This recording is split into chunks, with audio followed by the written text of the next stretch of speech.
Marc Bidan, vous êtes vous-même inscrit dans un pôle. Alors, c'est pas un pôle de compétitivité, mais ça revient à peu près à ça. C'est un pôle recherche enseignement supérieur.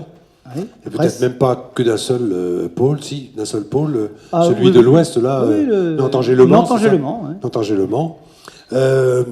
Et puis vous avez étudié les pôles de compétitivité, vous êtes co-auteur d'un papier sur les pôles de compétitivité, levier cognitif de création de valeur, Voilà. Et vous avez pris le cas de deux cas, Itrans Itrans et Mère-Paca. Mère-Paca. Ouais. Alors, on peut parler d'entreprise étendue dans ce cas-là, ou est-ce qu'on est un petit peu... Il y a une confusion possible, bon, on partage les mêmes outils, on a des zones de secret, tout est balisé, etc. Mais Non, on ne peut pas parler d'entreprise étendue dans le cas d'un pôle, puisque un pôle n'est pas une entreprise. voilà. Par contre, on peut parler d'organisation Étendue. étendue, on D'accord. peut parler de cluster, on peut parler de nouvelles formes organisationnelles, Ouais. mais bon, au sens strict juridique, un pôle n'est pas une entreprise. Vous avez cité l'exemple du PRES, pôle de recherche et d'enseignement supérieur Nantes-Angers-Le-Mans. Bon, voilà, ce sont des formes organisationnelles, ça n'a rien à voir avec une entreprise, mais on a exactement les mêmes problématiques. Qu'est-ce qu'on partage? Qu'est-ce qu'on ne partage pas? Et quand on partage, qu'est-ce qu'on peut faire pour créer de la valeur, pour créer effectivement quelque chose qui serait de la connaissance, économie de la connaissance. Bon, ça veut dire qu'à la fois quand on est dans le domaine de l'entreprise, mais aussi quand on est dans le domaine non marchand, vous parliez vous-même tout à l'heure des ONG, et puis là vous en avez vu d'autres qui ne sont ni l'un ni l'autre, le CHU. On est en train de partager plein de choses et d'utiliser les outils informatiques pour ce partage plus rapide, plus efficace, plus actif. Est-ce que c'est vraiment quelque chose qui va se développer d'une façon beaucoup plus fulgurante que jusqu'à maintenant?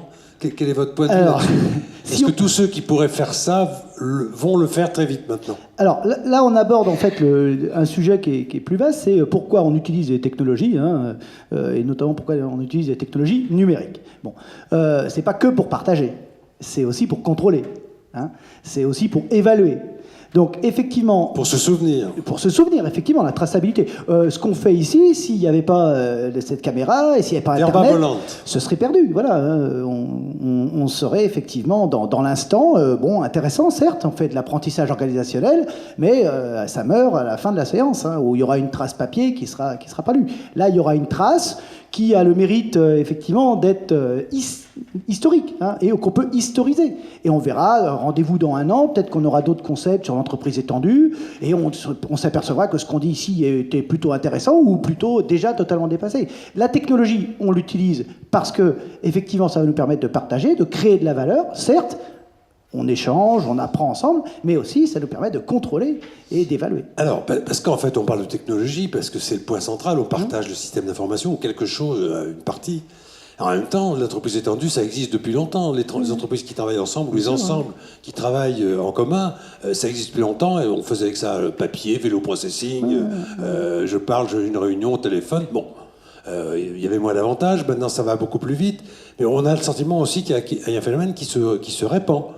Et que ces notions d'organisation étendue, que ce soit entreprise ou pas, c'est quelque chose qui correspond à un besoin, à une nécessité, peut-être à des impératifs. Alors, et c'est ça que j'aimerais que vous puissiez nous dire, c'est quel est le champ de développement de ce partage. Alors, et on va continuer à décortiquer. Il y a du bon et du moins bon. La mauvaise nouvelle, c'est que fondamentalement, qu'est-ce qui a changé? C'est le temps réel. Voilà, c'est l'immédiateté. On doit apporter au marché une réponse dans un délai qui est de plus en plus court. Voilà. Avant, on avait le temps de se retourner, de réfléchir, etc. Maintenant, la réponse, elle doit être immédiate, real time. Et en plus, elle doit être pertinente. Donc, le marché impose 2 contraintes qui sont très fortes et qui nous obligent, en fait, à utiliser des technologies collaboratives, parce qu'effectivement, comme vous l'avez dit, à plusieurs, on crée plus que tout seul. Ce marché nous impose des délais plus courts et la qualité supérieure. Donc, on n'a pas le choix, les technologies ne sont pas contournables. La pertinence, ça veut dire aussi parfois qu'il va falloir s'adapter rapidement à un changement qui est lui-même rapide. Et qu'on n'a même pas forcément anticipé dans le processus. Mais qu'on va voir apparaître tout de suite grâce à... Voilà, oui. En ce moment, il y a, notamment dans le système de la santé, dans le système de la certification, on est effectivement impacté par des réglementations qui changent en cours de projet. Voilà. Et ça... les technologies collaboratives, tous les systèmes d'information intégrés permettent de s'adapter beaucoup plus facilement que des technologies traditionnelles, parce qu'en fait, on a une traçabilité, hein, on a une traçabilité du projet, on a une mise en commun qui permet une réactivité. Voilà. Alors, Arnaud Sander, si vous avez créé cette entreprise, c'est que vous avez une réponse positive à la question que j'ai posée au professeur, c'est oui, ça va se développer. Parce que vous pensez qu'il y a un marché, c'est un marché qui va se développer lui-même, s'étendre. Alors, il y a très clairement un marché.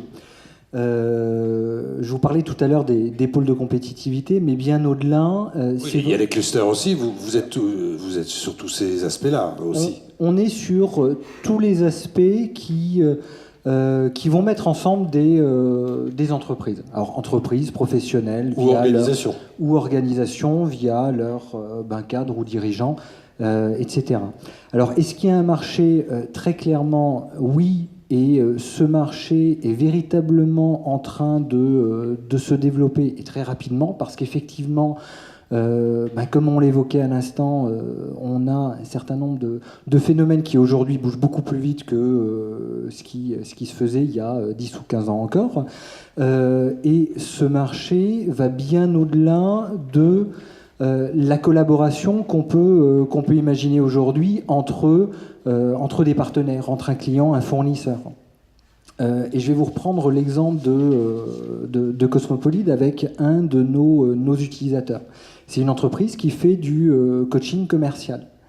Et en fait, elle utilise la plateforme Cosmopolide avec ses clients, donc avec les personnes qui sont coachées, qui sont accompagnées, pour véritablement prolonger cette relation d'accompagnement, là encore, dans des environnements qui sont privatifs. Ce qui correspond à quelque chose que, en reprenant cet exemple d'entreprise qui fait du coaching commercial, il y a 2 ans, 3 ans, 5 ans, elle n'imaginait même pas pouvoir faire.